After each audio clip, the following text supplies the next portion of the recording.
হয়, কর্ম কাজ ভালো না হয়, তাহলে লোকটা দুনিয়াতেও সুখী হয় না, আখিরাতেও সুখী হয় না। এখন ভালো আমরা হওয়ার উপায়টা কি?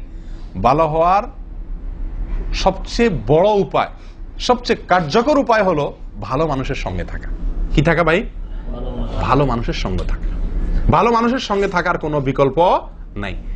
আপনি একজন ভদ্র মানুষ হতে চান, তাহলে যে ভদ্র তার সঙ্গে উঠা বসা করেন, তার সঙ্গে চলাফেরা করেন, তার সাথে রুম নেন, তার প্রতিবেশী হন, তার সাথে সম্পর্ক করেন, তাহলে আপনি ইনশাআল্লাহ ভালো হইতে পারবেন। আমি কি বুঝাতে পারছি? আপনি বদমেজাজি, আপনি ঠান্ডা মেজাজের হইতে চাচ্ছেন, আপনি চাচ্ছেন যে আপনার মেজাজ, বদমেজাজের গুণটা দূর হোক, আপনার ভালো গুণ আসুক, আপনি শান্ত হতে চান, তাহলে আপনি শান্ত মানুষের সাথে চলবেন, খুঁজে খুঁজে যারা শান্ত তাদের সাথে চলবেন।